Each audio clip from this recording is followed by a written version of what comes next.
ધનસુરા તાલુકાની કેશરપુરા પ્રાથમિક શાળામાં તાળાબંધી કરવામાં આવી છે। ગ્રામજનો દ્વારા તાળાબંધી કરવામાં આવી છે। 100 થી વધુ બાળકો શિક્ષણ કાર્યથી વંચિત છે। અગાઉ ઉચ્ચ કક્ષાએ રજૂઆત કરાઈ હતી। રજૂઆત બાદ પણ કાર્યવાહી ન થતા આ તાળાબંધી કરવામાં આવી છે। ગામ કેશરપુરા, તાલુકો ધનસુરા અને જિલ્લો અરવલ્લી।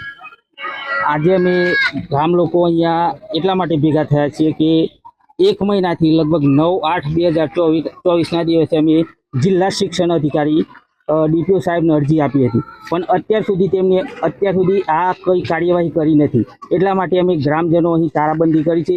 જ્યાં સુધી ડીપીઓ સાહેબ અહીંયા આવશે નહીં ત્યાં સુધી અમે આ તારું ખોલશું નહીં। જે ડીપીઓ આવશે અને આની કાર્યવાહી કાયદેસરની થશે ત્યારે જ અમે આ તાળાબંધી ખોલશું, એવી અમારા ગામ લોકોની માગ છે। કઈ વાતની કાર્યવાહી કે એસએમસી ઉપાધ્યક્ષમાં જે આ શિક્ષક અત્યાર સુધી 10 વર્ષથી અમને કોઈ હિસાબ આપ્યા નથી, કોઈ એસએમસી કમિટીના સભ્યોને બોલાવ્યા નથી અને કોઈ પણ જાતનો કોઈ એમને હિસાબ આપ્યો નથી। ગ્રાન્ટો કોઈ વિકાસમાં વાપરી નથી, શૌચાલય કોઈ શાળામાં બતાવ્યા નથી એમને। એટલા માટે અમે એવી માંગ કરીએ છીએ કે આ શિક્ષક અમારે એમના ઘેરસીની પણ અહીંયાથી બદલી થઈ જોઈએ અને એ બીઆરસીમાં છે, બીઆરસીમાંથી પણ એમની બદલી થઈ જોઈએ, એ અમારી માંગ છે। અને મુખ્યમંત્રીને અને શિક્ષણ મંત્રીને અમારો આ વિડીયો વાયરલ થાય અને તેમના સુધી પહોંચે અને આમને કડકમાં કડક કાર્યવાહીની સજા થાય એવી અમારી માંગ છે ગામ લોકોની। ગામ કેશરપુરા, તાલુકો ધનસુરા, જિલ્લો અરવલ્લી।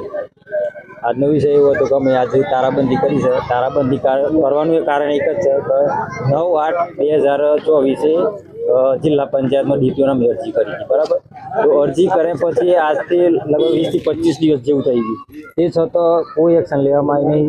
ડીપીઓને વારંવાર રજૂઆત કરી। ગોધીનગરે અમે સર્વ શિક્ષણ અભિયાનમાં જ્યાં તેઓ આગળ અરજી કરી અને જે શાળામાં ઊંચા પદથી છે આચાર્ય થકી, અને અમારી ગામજનોની એક જ માંગ છે કે આચાર્યની એ બદલી થાય બીઆરસીમાંથી, પ્લસ અત્યારે જે હાલમાં રીટાબેન જે છે એમની બદલી થાય। બસ એ મુદ્દો હજુ સુધી કોઈ પણ પ્રકારના કોઈ એક્શન લેવામાં આવ્યા નથી હજુ સુધી, બરાબર। એટલા માટે આજે અમે તાળાબંધી કરી છે શાળામાં અને દરેક ગ્રામજનો અત્યારે અહીંયા ઊભા છીએ।